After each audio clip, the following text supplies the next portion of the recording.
Everyone, welcome to Apna Sapna JRF and welcome to this video. आज की इस वीडियो में हम पढ़ने वाले हैं about the plant hormone cytokinin. तो अभी हमने स्टार्ट किया हुआ है CSIR NET life science June 2024 के लिए एक सीरीज, जिसमें हम पढ़ रहे हैं प्लांट फिजियोलॉजी यानी कि यूनिट नंबर 6। उसमें भी हम पढ़ रहे हैं प्लांट हार्मोन्स, और प्लांट हार्मोन में भी ऑक्सिन और जिब्रेलिन हमने लास्ट की वीडियोस में कंप्लीट कर लिया है। और आज की इस वीडियो से हम स्टार्ट करने वाले हैं about the cytokinin. I hope आपने वो वीडियोस देख ली होंगी। अगर नहीं देखी हैं तो उनका लिंक मैं डिस्क्रिप्शन में दे दूंगी, आप जा करके देख सकते हैं। चलिए बढ़ते हैं अपने आज के टॉपिक पर, जो कि है साइटोकाइनिन, जिसमें हम पढ़ेंगे सबसे पहले उसका इंट्रोडक्शन, यानी कि ये साइटोकाइनिन क्या होता है, कहाँ होता है, कैसे डिस्कवर हुआ था फर्स्ट टाइम, सबसे पहले इसके बारे में किस तरीके से हमें पता चला था कि ये साइटोकाइनिन कहाँ होता है और क्या करता है। इसके बाद हम पढ़ेंगे बायोसिंथेसिस, यानी कि प्लांट के अंदर ये साइटोकाइनिन कैसे बनते हैं और कैसे काम करते हैं, फिर ये हमारा नेक्स्ट टॉपिक होगा। और क्या काम करते हैं ये हमारा लास्ट टॉपिक होगा। आज की इस वीडियो में हम इंट्रोडक्शन पढ़ेंगे, हम डिस्कवरी पढ़ेंगे और बायोसिंथेसिस कैसे होता है ये पढ़ेंगे। और नेक्स्ट वीडियो में हम इसका सिग्नलिंग पाथवे और फंक्शन, इन दोनों को कवर कर लेंगे। ठीक है, चलिए तो स्टार्ट करते हैं। सबसे पहले जानते हुए कि जो साइटोकाइनिन है ये क्या होता है। तो सबसे पहली बात, तो साइटोकाइनिन क्या है? एक प्लांट ग्रोथ हार्मोन है। जो प्लांट की जो ग्रोथ होती है उसको स्टिमुलेट करता है, बढ़ाता है। ये एक ऐसा हार्मोन है, ऑब्वियसली प्लांट के अंदर मिलेगा और प्लांट की ग्रोथ को स्टिमुलेट करेगा। These are purine derivatives and nitrogen containing compound and basic in nature। ये बनते कैसे हैं? देखो, हालांकि डिटेल में हम पढ़ेंगे, लेकिन थोड़ा सा यहाँ बता देती हूँ।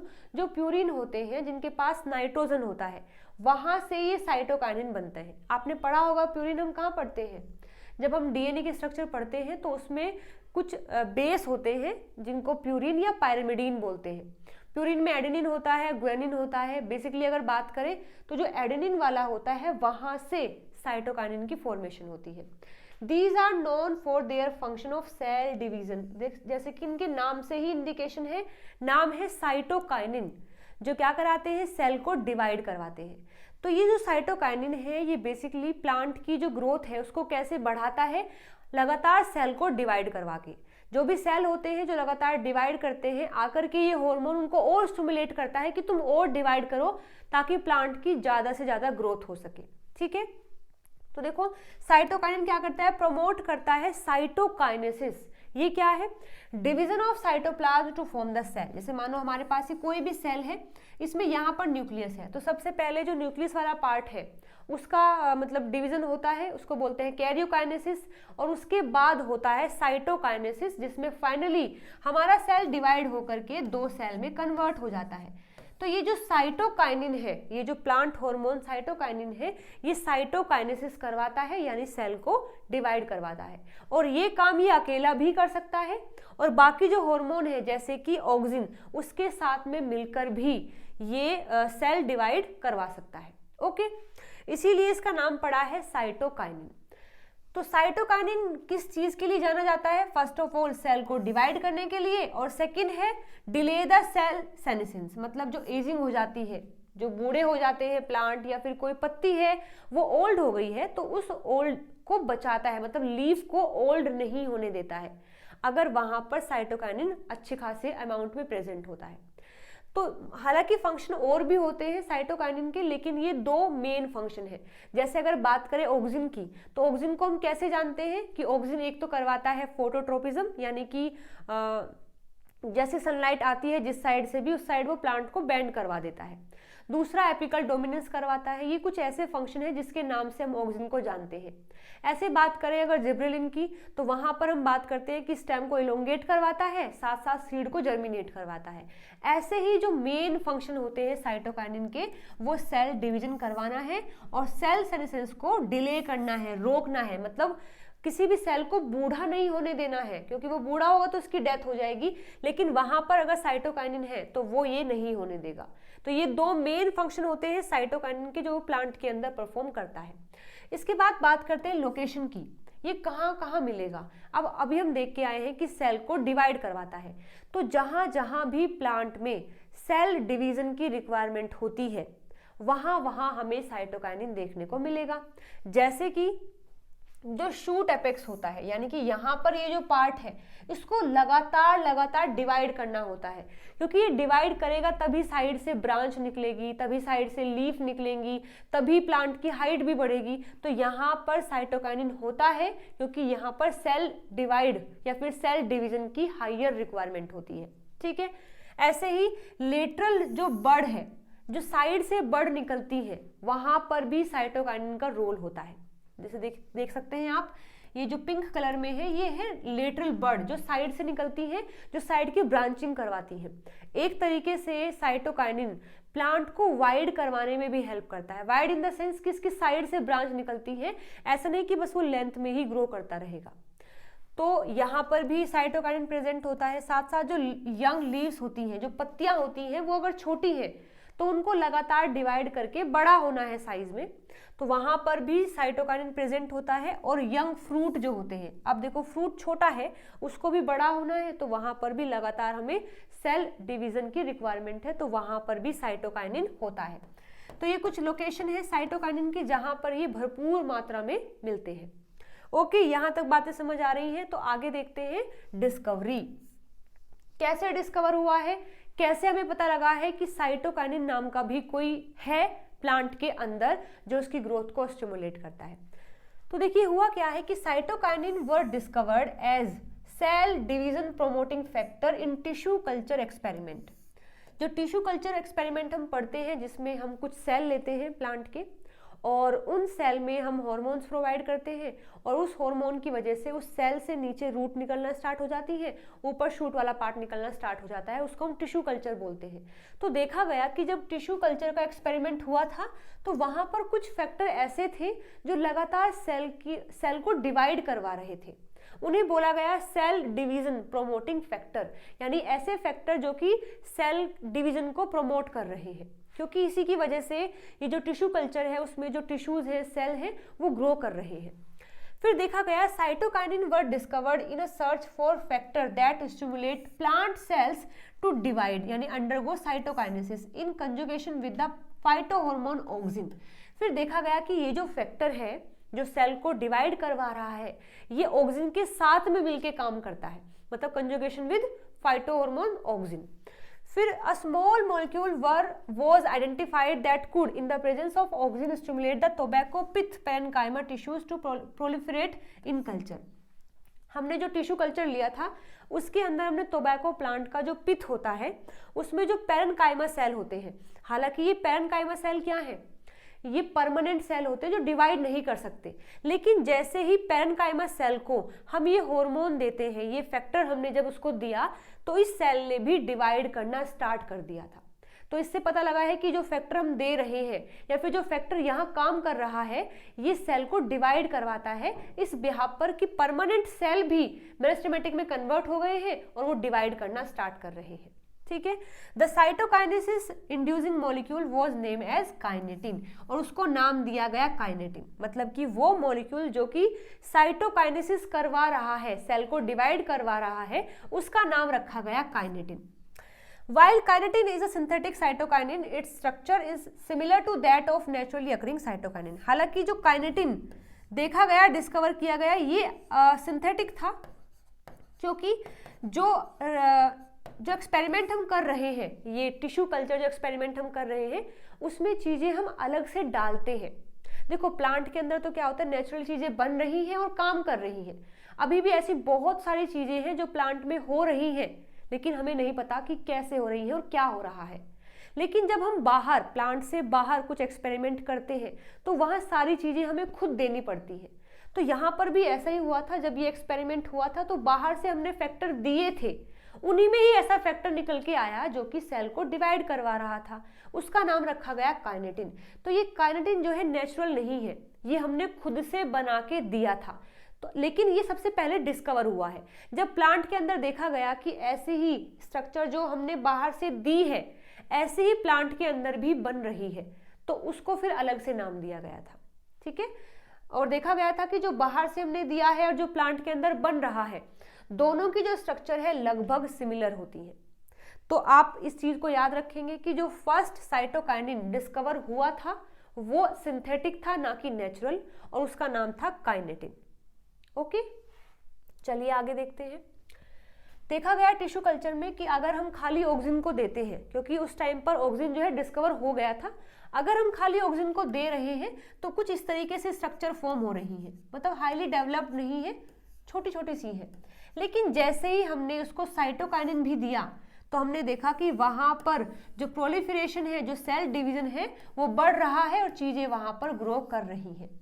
ठीक है, ओके, आगे देखिएगा। जो जैसे टिश्यू कल्चर हुआ, वहां एक और चीजें देखी गई कि हमने एम्ब्रियो लिया अपने कल्चर में और उस एम्ब्रियो को हमने कुछ चीजें दी हैं जो नेचुरली है, हमने अब की बार खुद से नहीं बनाया है, हमने नेचुरली चीजें दी हैं। जैसे कि कोकोनट वाटर जो होता है वो हमने इसके अंदर डाला, इस कल्चर के अंदर। साथ में जो कॉर्न कर्नल होते हैं, जो जी मेज ग्रेन है, वो हमने पीस के उसमें डाल दिया अपने, जहां पर भी ये मीडियम था। देखा गया कि ये सब डालने की वजह से जो एम्ब्रियो है वो लगातार लगातार ग्रो कर रहा है। मतलब कुछ ऐसा फैक्टर है इन दोनों के अंदर जिसने सेल को डिवाइड करवाया है और जिससे कि ये एम्ब्रियो जो है डेवलप हुआ है।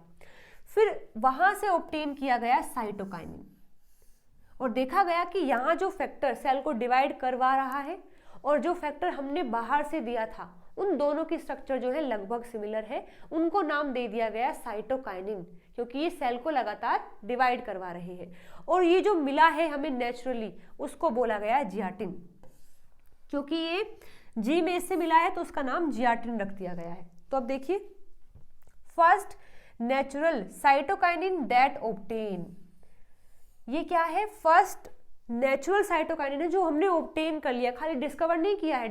डिस्कवरी तो हो गई थी काइनेटिन से, यहां तो हमने ऑब्टेन ही कर लिया है इसको, और ये नेचुरली है। और सबसे पहला है zeatin. This is most abundant cytokinin in the higher plant. जो हायर प्लांट होते हैं उनमें सबसे अधिक मिलने वाला जो साइटोकाइनिन है वो जियाटिन ही है। स्ट्रक्चर भी एक बार देख लेते हैं। यहाँ पर ये स्ट्रक्चर है काइनेटिन की और यहाँ पर ये स्ट्रक्चर है जियाटिन की। आप देख सकते हैं दोनों की जो स्ट्रक्चर है लगभग सिमिलर है, बस यहाँ इन चीजों को छोड़ करके। ये काइनेटिन है जो कि फर्स्ट साइटोकाइनिन जो डिस्कवर हुआ है, और जियाटिन क्या है? फर्स्ट नेचुरल साइटोकाइनिन जो ऑब्टेन हुआ है। ये सिंथेटिक है जबकि ये क्या है? नेचुरल है। इसका जो पूरा नाम है वो 6-फॉस्फोराइल अमाइनोप्यूरिन है, जबकि इसका नाम है 6-हाइड्रोक्सी-3-मिथाइल ट्रांस-2-ब्यूटेनाइल अमाइनोप्यूरिन है। और ये कहाँ से डिस्कवर हुआ था? जो अनराइप मेज ग्रेन है और जो कोकोनट मिल्क है, वहां से ये डिस्कवर हुए थे जियाटिन। ओके, चलिए जी आगे देख लेते हैं। अब हम बात करेंगे बायोसिंथेसिस की। हमने देख लिया है साइटोकाइनिन क्या होता है, कहाँ कहाँ मिलता है और उसकी डिस्कवरी कैसे हुई है, कौन पहले डिस्कवर हुआ है, कौन पहले ऑब्टेन हुआ है, कौन सा सिंथेटिक है, कौन सा नेचुरल है, क्या स्ट्रक्चर है, ये सब हमने देख लिया है। अब हम बात करने वाले हैं कि साइटोकाइनिन प्लांट के अंदर फॉर्म कैसे होता है, कैसे बनता है, यानी उसका बायोसिंथेसिस हम देखने वाले हैं। ठीक है, तो देखिएगा, जो बायोसिंथेसिस है उसके लिए पाथवे है आइसोप्रेनोइड पाथवे, और ये प्लास्टिड में होता है। ठीक है, प्लांट में जो प्लास्टिड होते हैं प्लांट सेल में, उनके अंदर साइटोकाइनिन फॉर्म होता है with the help of isoprenoid pathway. Cytokinin are adenine derivative with isoprene side chain. ठीक है, देखिए ये जो एडेनिन है ये क्या है? ये प्यूरिन है, नाइट्रोजन कंटेनिंग कंपाउंड। इसका डेरिवेटिव होता है साइटोकाइनिन, यानी कि जब इस एडेनिन में थोड़ा चेंज होता है और साथ में आइसोप्रीन की साइड चेन लग जाती है, तब जाके बनता है cytokinin. Cytokinin are made from ADP या फिर एटीपी, यानी एडेनिन डाइफॉस्फेट, यानी कि 2 फॉस्फेट हो सकते हैं या तो 3 फॉस्फेट हो सकते हैं, एंड डाइमिथाइल एलाइल डाइफॉस्फेट, जिसको डीएमएपीपी भी बोलते हैं, जो आइसोमर होता है आईपीपी का, यानी आइसोपेंटेनाइल पायरोफॉस्फेट का ये आइसोमर होता है डाइमिथाइल एलाइल डाइफॉस्फेट। ये और ये दोनों मिलकर के बनाते हैं साइटोकाइनिन को। ठीक है, चलिए देखते हैं कैसे बनेगा। यहाँ पर देखिए, सबसे पहले एटीपी या फिर एडीपी भी हो सकता है, उसके साथ में मिल जाता है डीएमएपीपी। अभी हम देख के आए ये क्या है? Dimethyl allyl diphosphate. जब ये दोनों मिल जाते हैं तो यहाँ पर एक फैक्टर आता है आईपीटी, जो इन दोनों को मिला करके बना देता है आईपीआरटीपी या फिर आईपीआरडीपी। अगर हमने एटीपी लिया है तो बनता है आईपीआरटीपी, अगर हमने एडीपी लिया है तो बनता है आईपीआरडीपी।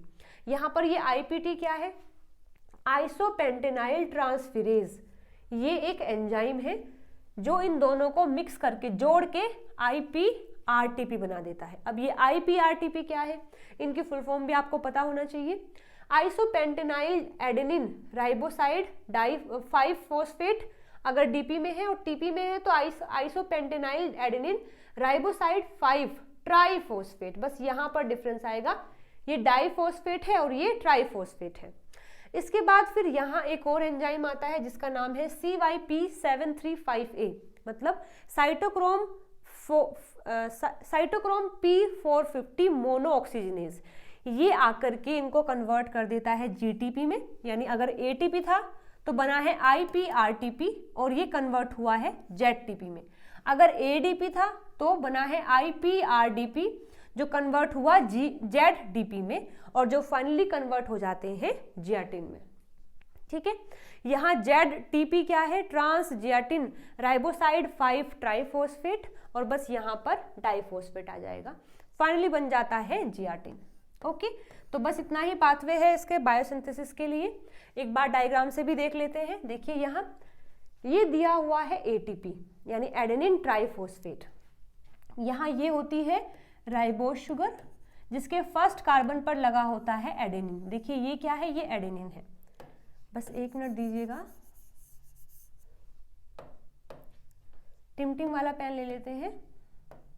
यस, तो यहाँ एटीपी और एडीपी, ये स्ट्रक्चर दी हुई है एटीपी की, क्योंकि यहाँ पर 3 फॉस्फेट है, ये राइबोज शुगर है और इसके फर्स्ट कार्बन पर लगा है यहाँ एडेनिन, तो ये है एटीपी। अगर मैं यहाँ से फॉस्फेट हटा देती हूँ तो ये बन जाएगा एडीपी।